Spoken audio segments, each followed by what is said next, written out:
So, gentlemen, great to see you. John, I've spoken to you before, and I was totally intrigued by your story about what the CRM agency did with HackerOne.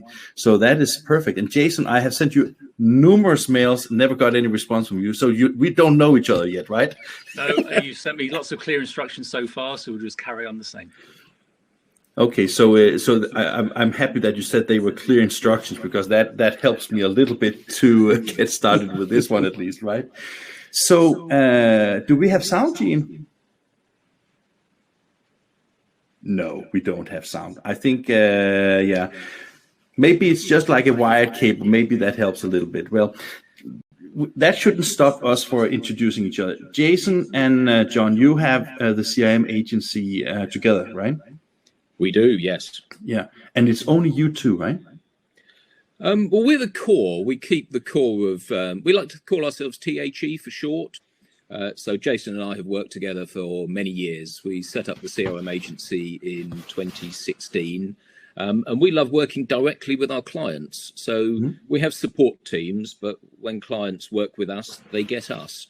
And they're always welcome to meet more people. So, we have expert partners in, well, obviously, all sorts of print technology, etc. But we do a lot of digital work, ECRM, email marketing, other media, and all the strategy behind it. So clients get us, and they're welcome to meet more people, but they don't obviously need to. I think you took my saying that it's only you two as negative. I think it was actually good that it's only you two, because then the decisions are made faster, and maybe you get to the to the top of the organization way faster than any other way, right? So for me, it is not a bad word at all. Oh well, thank you, Morten. Good of you to say that. Yeah, the reason why I say that is because I think that part of a very important agenda in what we're going to talk about as well is also the being agile, right?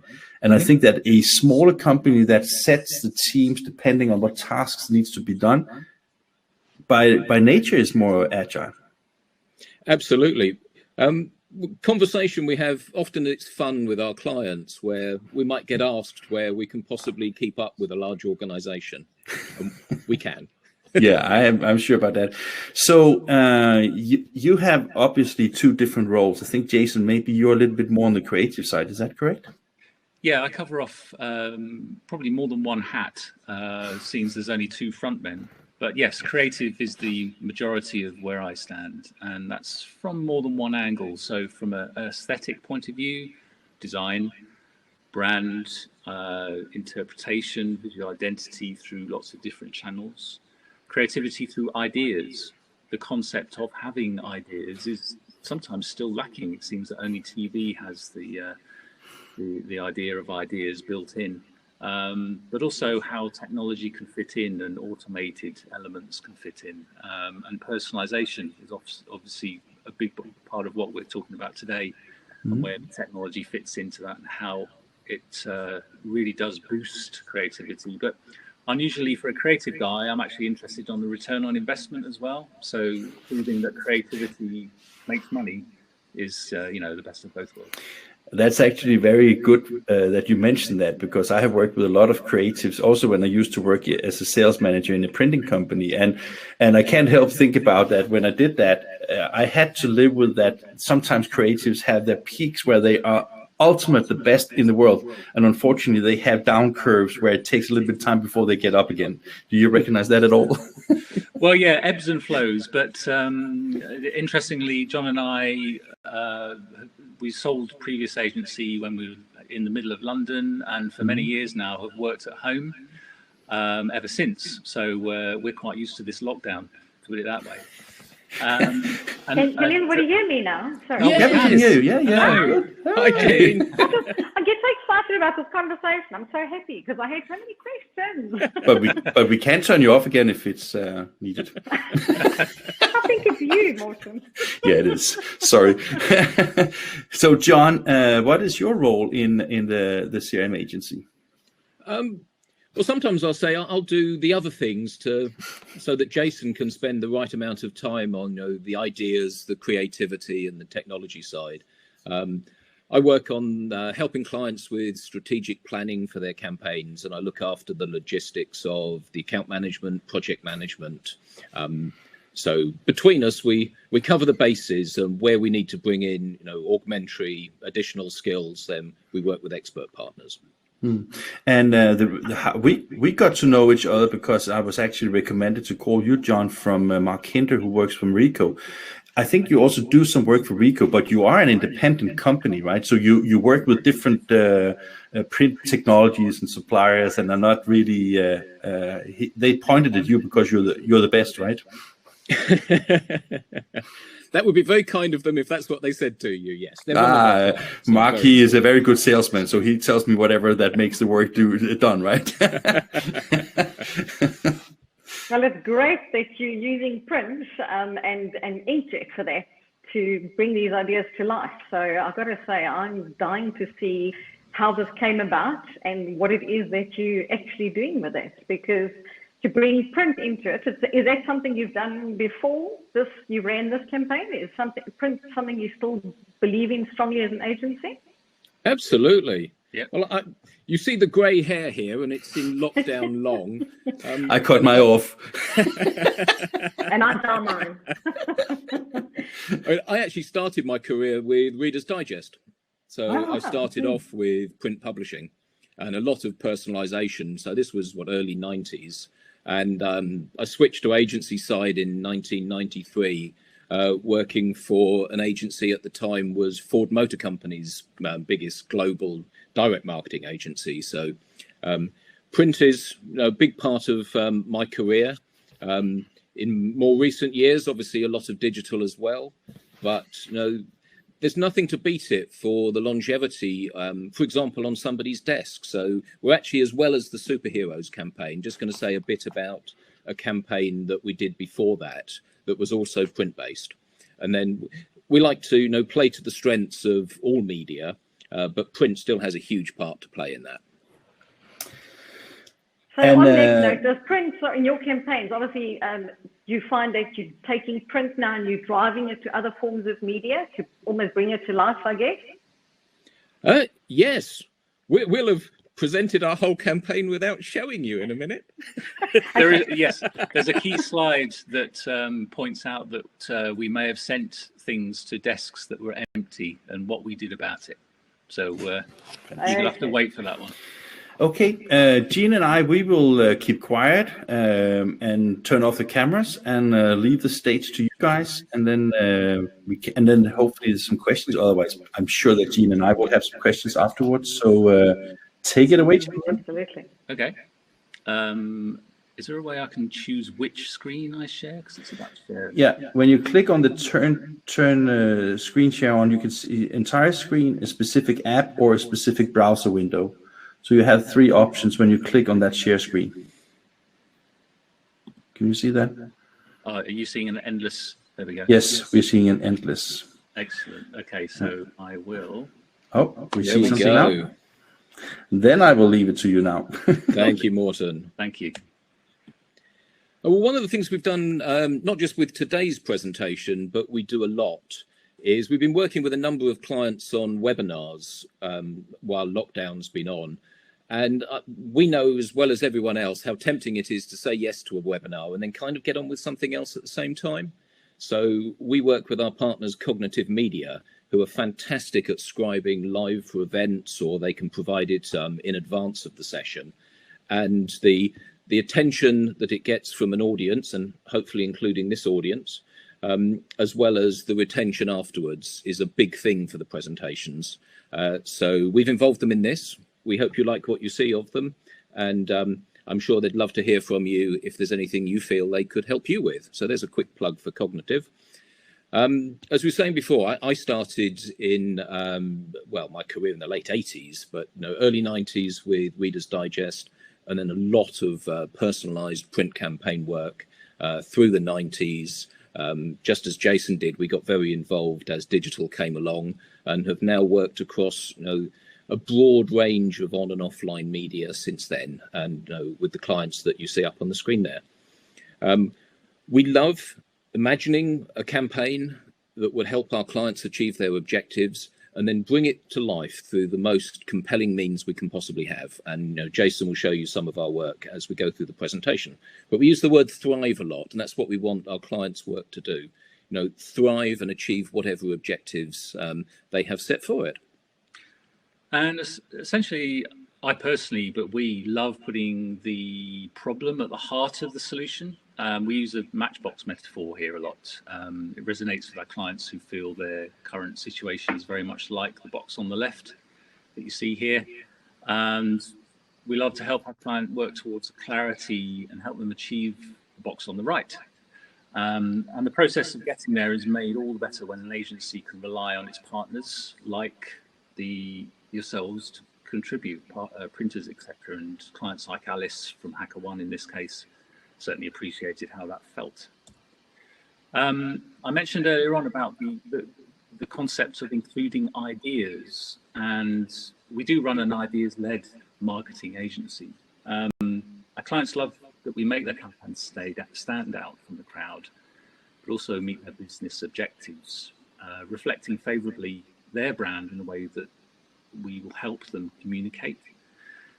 We love working with partners, printers, scribers, as you can see here, that's being drawn at the moment, technical coders, filmmakers who are on top of the game, who can work with agencies like us to help our clients achieve those objectives and get repeat work for all those involved. So we really believe in specialists and bringing in those teams of specialists specific for when they're needed.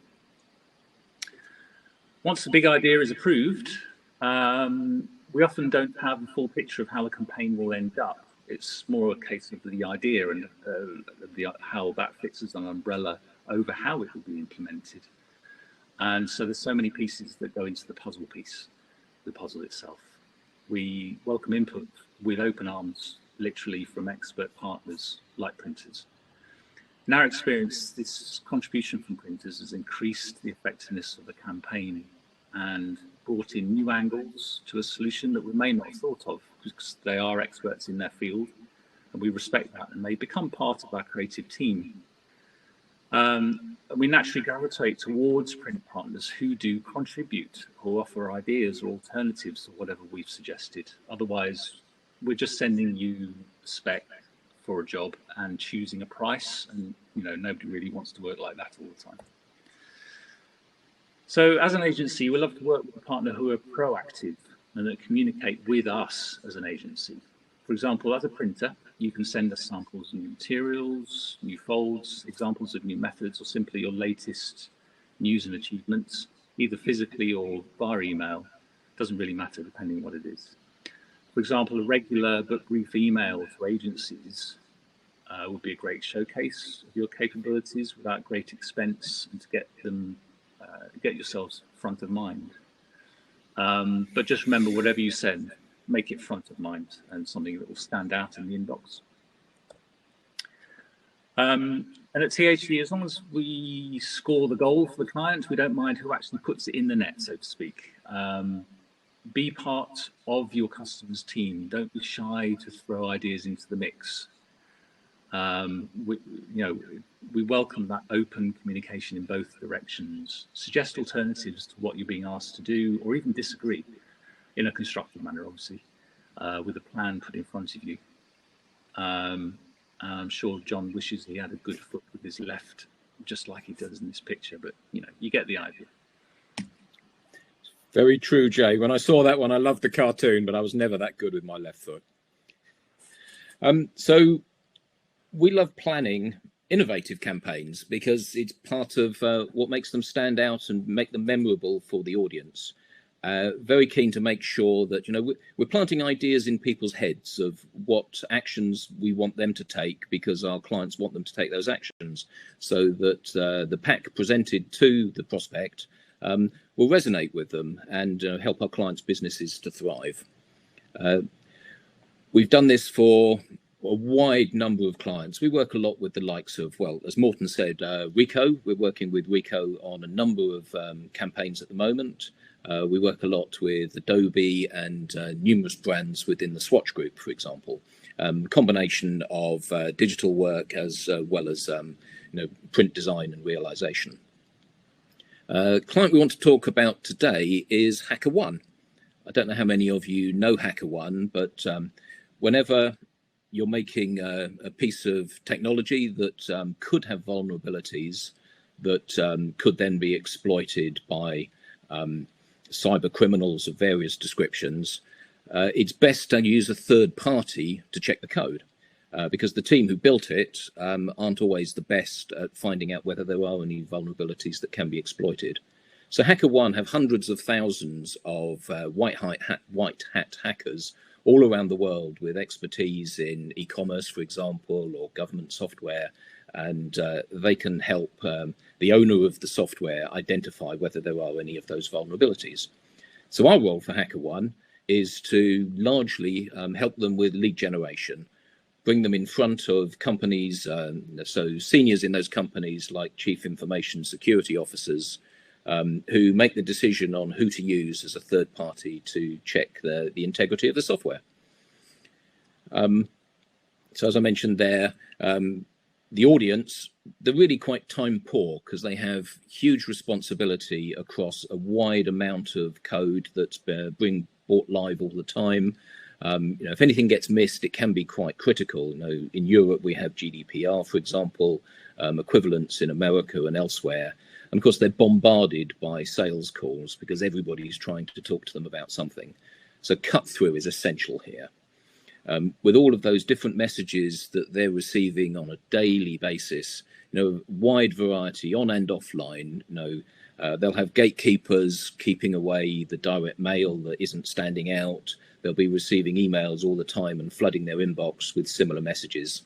So what we want to do is cut through all of that clutter and provide the CISOs, the Chief Information Security Officers, with something that's going to stand out, give them pause, and something that they'll want to interact with. So over to Jay. Well, the solution was ideas again. So the standout, the cut through, etc., was to be doing something that is out of the ordinary, but very brand led. And I mean brand from the core. What it means from a company, not just its identity, visual identity. So literally big A3 sheets of paper, lots of drawings, lots of ideas is how we start. These meetings are always fantastic. The presentation of these, and we involve the client very much. But it's not just about involving the clients, it's also about involving our suppliers at the same time.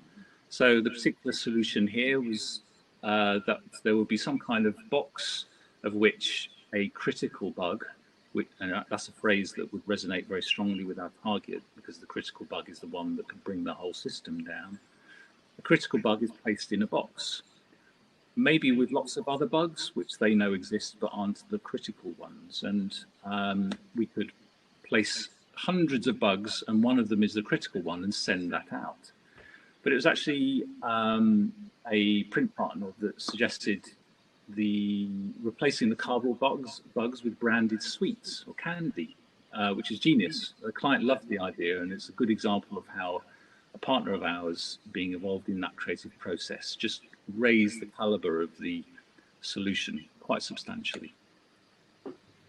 So what it resulted in was, work for us and a large number of our partners. So we had one partner company making the boxes. So as you can see, it's H1 branded on the top, pink ribbon in HackerOne's secondary color there. So we love that attention to detail. Within the box, in order to get to the critical bug coin, the recipient has to rummage through sweets, some of which are branded HackerOne, some of which have bugs on them.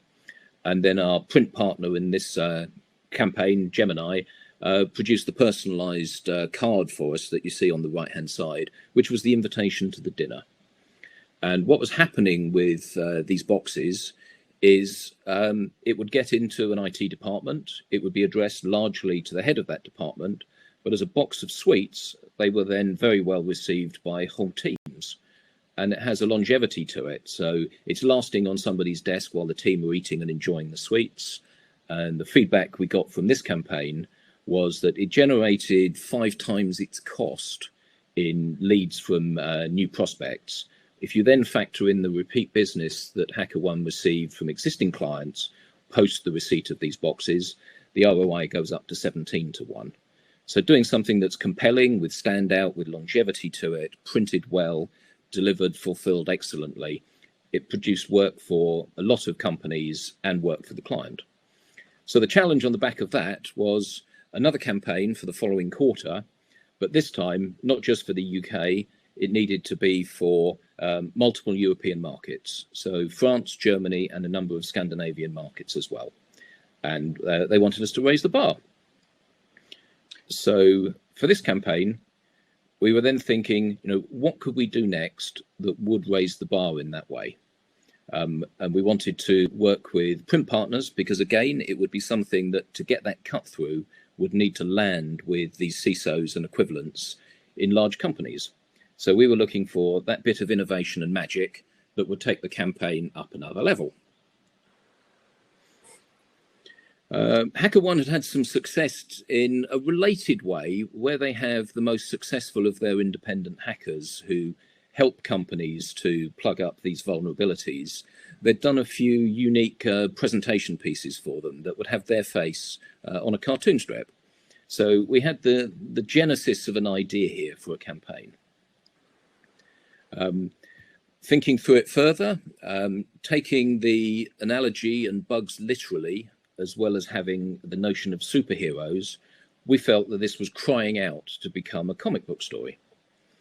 And because we like to go that extra mile, we engaged a professional illustrator who does a lot of work for Marvel Comics and got them involved in the process as well. So as we saw with the Critical Bug campaign, it doesn't finish when we brief it out to our partners. We love them to add ideas into it. So we had a professional comic illustrator here working with us on unifying the story with the personalization that could be achieved in print, with the whole objective of it. So we were building this 4-page comic storybook with the notion of the mysterious stranger who was presenting the HackerOne coin to show that HackerOne could be the solution to cut through the anarchy and problems that CISOs experienced in their daily life.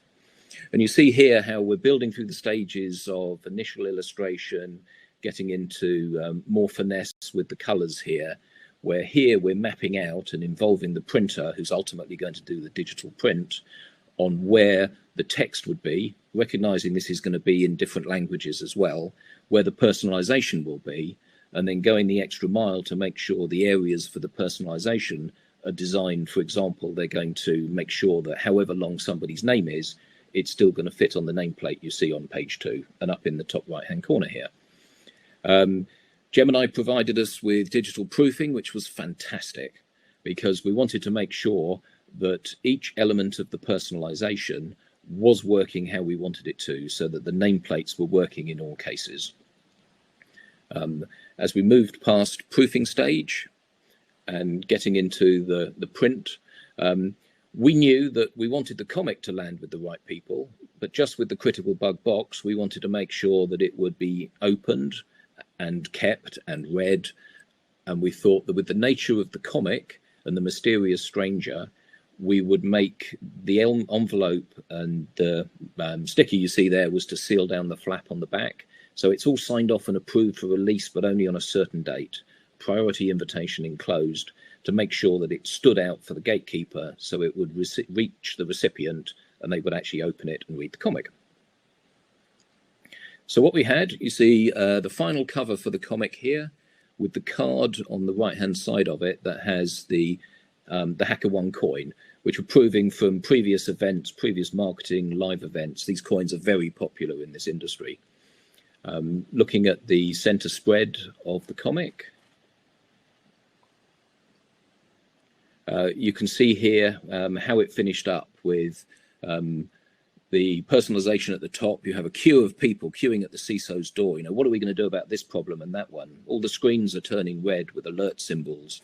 Their calendar of personal events is getting crossed out and replaced with must fix this IT issue, must fix that, and the bugs are running rampant. So as the story progresses, we then had on the back cover a surprise for the key recipients. So for the 30 top prospects for HackerOne, we had the Marvel illustrator do an illustration of their own face. So as they read through the comic, yes, they saw their name through personalization through the story, but when they reached the back page of the story, it was them. So we're essentially turning HackerOne's prospects and customers into the superhero of the story, which went down incredibly well with the audience. So you see here the pack, multiple languages, personalization throughout through digital print.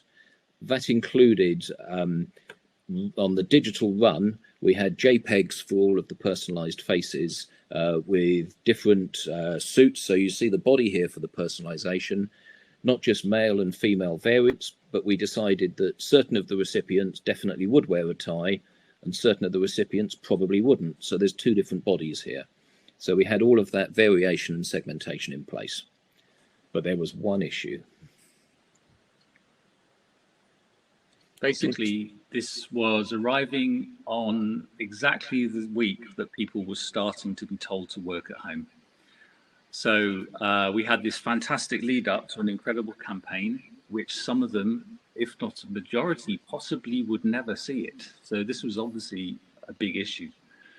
What do? We have this great idea, we have all these great assets, etc., etc. Well, those assets are transferable, and we need to find a new channel.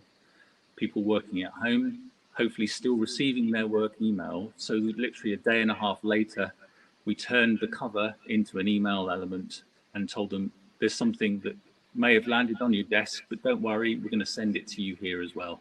A coming soon email that was then followed up shortly with a long email. They could literally read exactly the same comic with personalization in there and everything. The same personalized elements. You can see an example here of a non-personalized back page where you see the crowd cheering at the end. But of course, in email, we get the opportunity to animate as well. So we added the classic spinning press newspaper.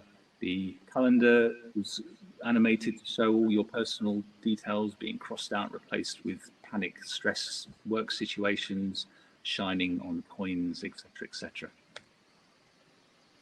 So a lot of what we've done for HackerOne over the last 2 years was initially a combination of getting their prospects to say yes to a sales call and ultimately a face-to-face meeting, but also inviting people along to live events. And as things have had to go online over the last year or so, increasingly that's been taken over by webinars where we've made sure that the audience are entertained. So we involve cognitive media in the event, taking key things that have been said to create PDFs that can be sent out to the prospects and attendees. Equally, for some of these events, they've been printed out as posters. But the core making sure that the message is getting across, the leads are achieved and followed up. And then on the next slide, Jay, something I'm sure we're all pleased about is you see a new pack at the front here with the tarot card. So the latest campaign we've done for HackerOne is sending people an RFID security wallet so that their credit cards can't be scanned while they're in their pockets, personalized HackerOne pen. And again, this is going down very well with the audience, achieved through our print partners. The tarot card has personalized name with the invitation to the event that was just last month. So print continues to be a massively important part of the work we've been doing for HackerOne. Look forward to Morten's questions and anybody else who's got any questions for us. And we've also put the agency's email address on there if anybody would like to follow up with anything. I'm just crazy amazed. But I was prepared a little bit, John, because you actually showed this to me as part of our little conversation a couple of weeks ago.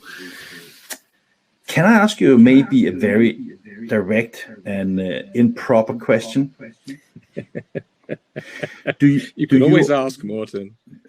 Do you also do guerrilla marketing? So for no budgets?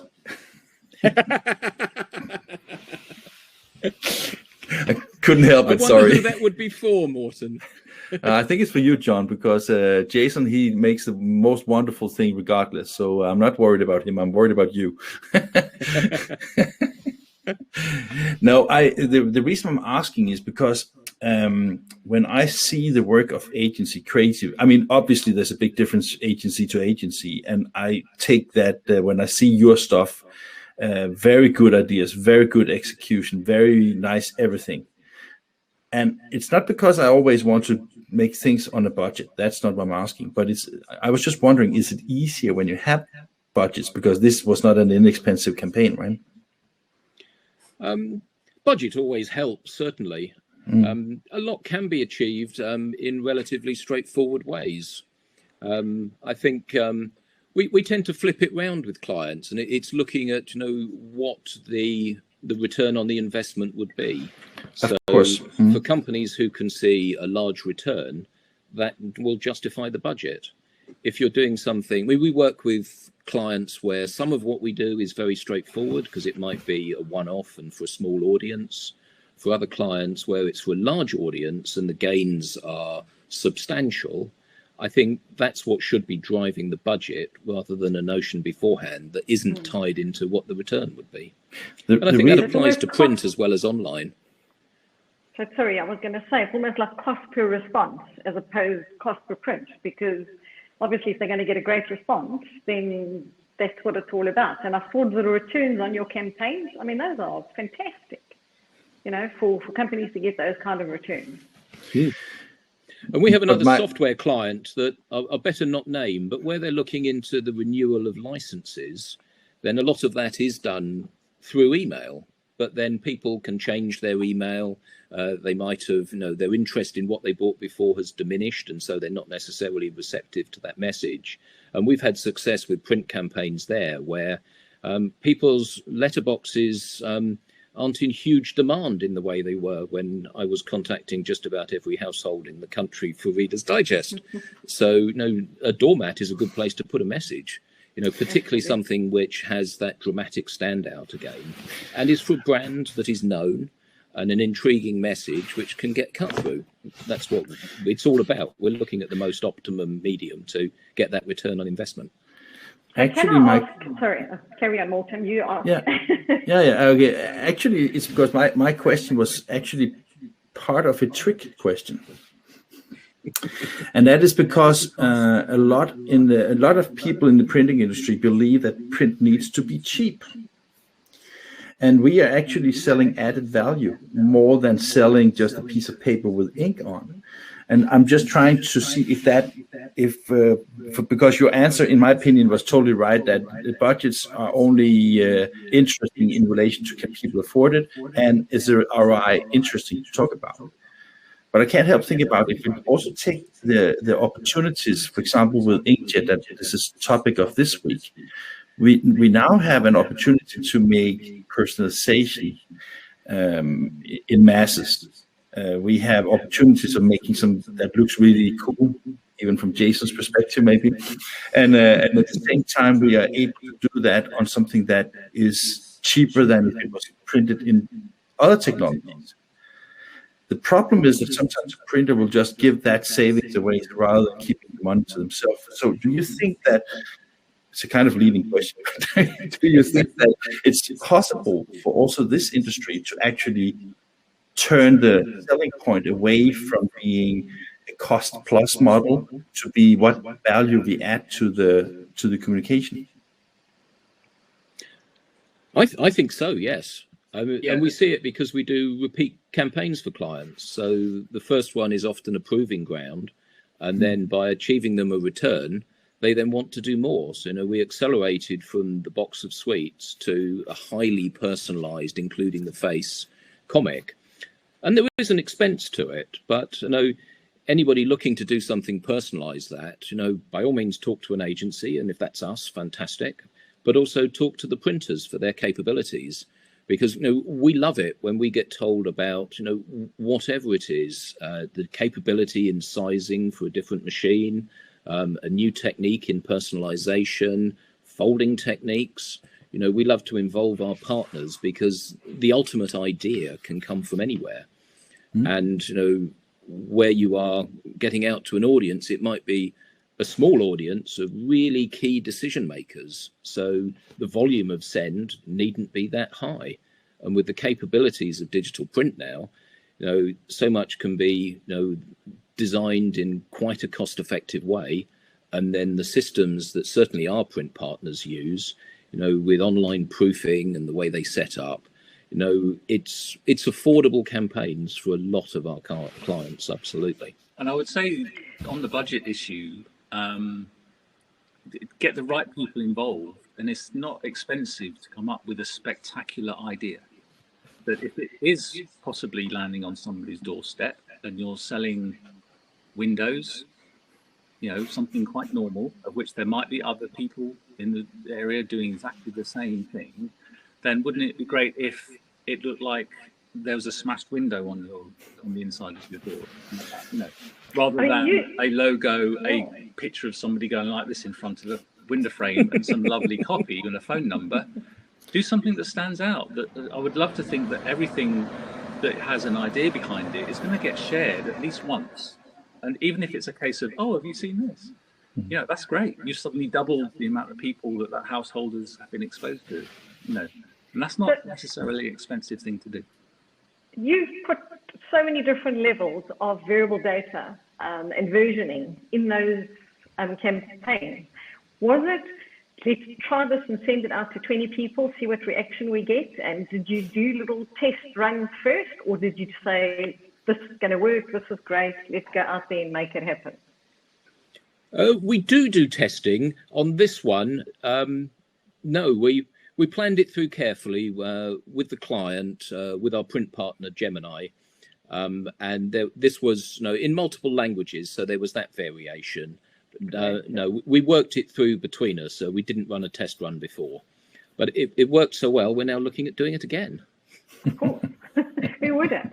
I think I was okay to say that. You've got a test case now, so you've got a case study that you can show people, and it works, and the printer knows it works. So you've kind of got something. So let's say for people that are starting out, I mean, I know you don't want to go create lots of competition out there, but if a printer feels like he can do a lot of this and add value, is it worthwhile for him to talk to an agency and kind of split costs of reduced rates to get this, so everybody can get something behind them and say, hey, here's a case study? I mean, the flexibility of guys coming to the party, and this is the budget to do this. Everybody's got to come to the party to print this, to get it done, and to get this delivered to the client. Do you think there's loads of opportunity for that if everybody's flexible initially to get this off the ground? Absolutely. I mean, it's all about being part of the creative team, regardless if you consider yourself a creative in any case. I mean, and it covers every channel. I mean, we obviously do more than just print, and there's some digital as well, but I consider a programmer sat in front of their computer part of a creative process. On the flip side, there'll be somebody in a printers that may have a vast amount of experience, or even somebody new that is asking for something different. And it's a case of just bouncing ideas, and quite often 1 hour Zoom call with the right person, and suddenly your mind's full of possibilities. And that's sometimes all it can take.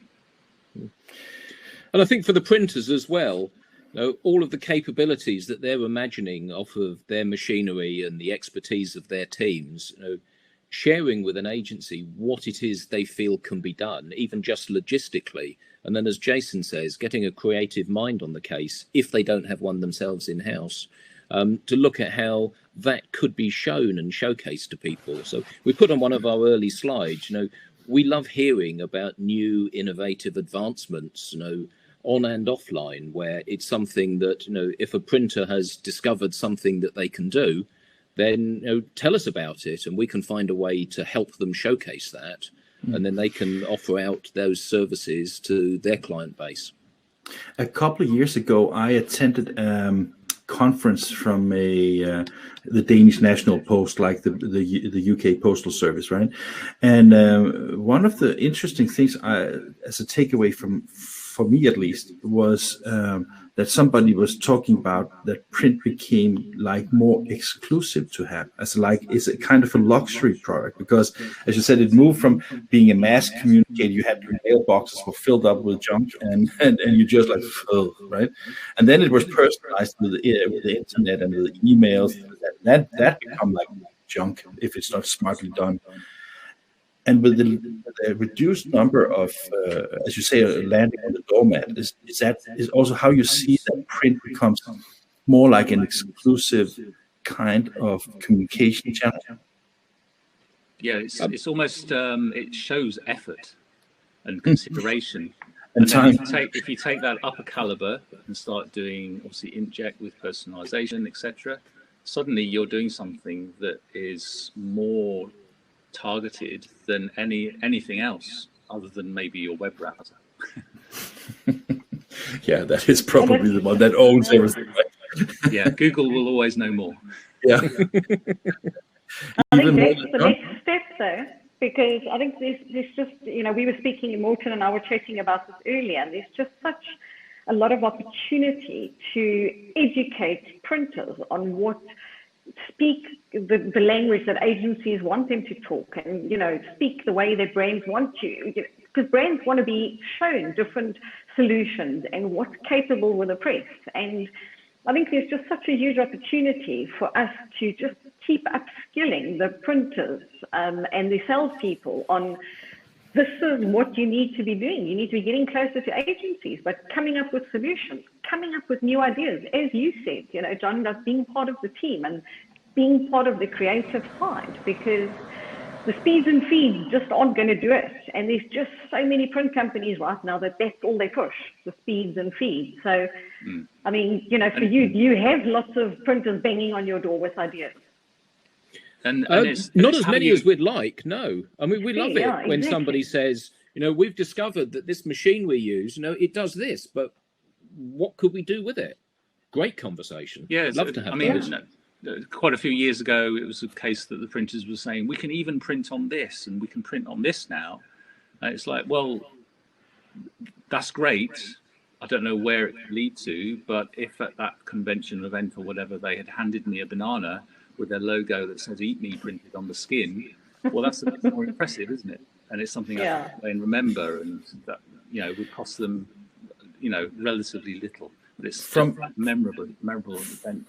From a agent's perspective, how difficult is it to get print variable and get the data and make sure? I mean, because if you look at from a print service provider, you say that you like them to come in with ideas and show things. And I think that if you look at one thing is that printers very much like quality and the substrate and diversity, the shapes and forms and bindings and taste and, all these kind of things. But when the day is over, I think that some of the success that you have presented here with the SuperHeroes is basically that you also turn data into an asset in print.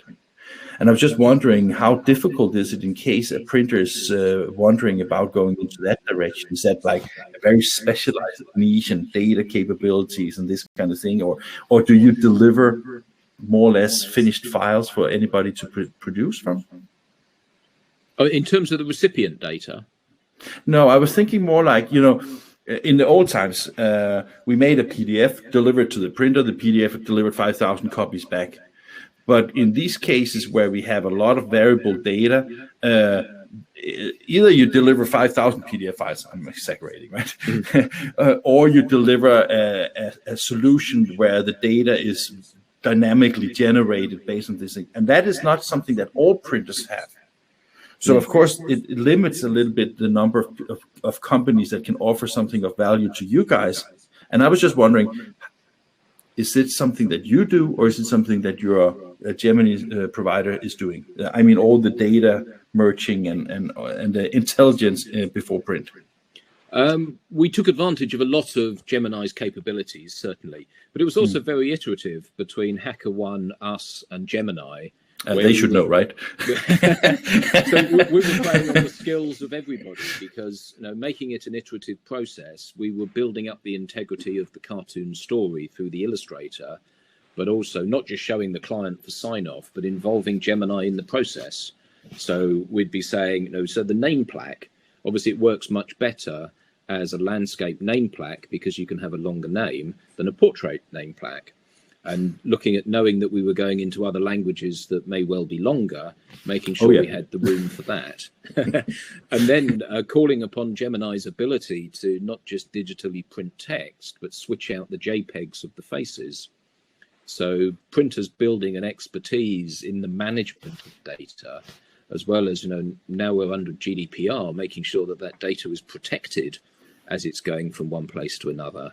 You know, that these are all skills of the now, but also the future, because making it relevant for the recipient, whether it's landing on their doorstep, it's going into their office, you know, making sure it's clearly for them, it's not just something that's being sent out randomly to everyone, and then get the imagery stand out as well. So bring together all of those skills, which creates a complexity, but it's worth it in the end. Cool. And But making even sure managing, partnering with, sorry, carry on. I was only going to add that making sure that then the client is able to leverage how successful it has been. So you may notice a particular comic behind John's left ear. It's a framed print that shows the front, the spread, the cards, the coin, etc. So we worked with Gemini to do personalized illustration of their key staff members and sent them as a gift at the end. So they had a memorable thing put on their office wall. Or seeding the next campaign, right? And and so it's that continued involvement and celebration of success with the help of the printers was really, really quite helpful. And a lot of the print we do is for lead generation campaigns, and we hear back from our client marketing people that their sales colleagues are pushing them to get the next campaign out, because when they make the call in, sometimes completely cold, they're the person that sent this interesting thing.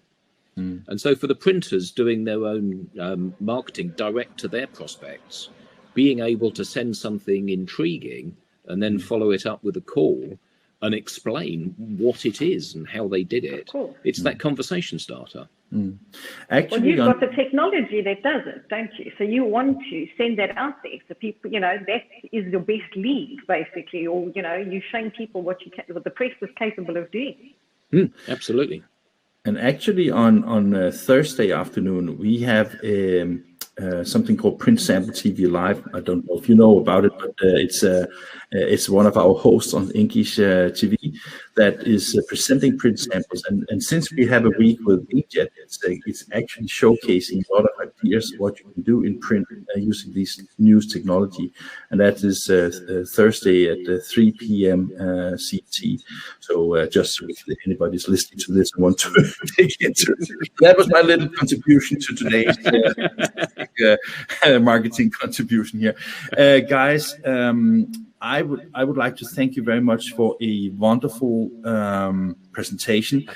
I would love to see that actually in the physical at some point. It could be great to see, because I think that your visuals, Jason, look really cool, and the execution of how you have given HackerOne an opportunity to stand out. I think it's fantastic, and I think it's a learning experience for everybody who's doing communication in both print and electronically, to how to merge and take full advantage of these technologies. So I want to thank you very much for your time here. Oh, we appreciate the opportunity, Morten. And I'll send you a pack so you have the physical one as well. Oh, that would be fantastic. Thank you very much, guys. And I hope also after the pandemic, and when I go to the UK at some point, I hope to meet you in person. That would be wonderful. That would be fantastic. Look forward to Thank you both. Thank you very much. Cheers. Awesome. Thank you. Bye-bye. Thank you. Well done. Bye-bye. Great.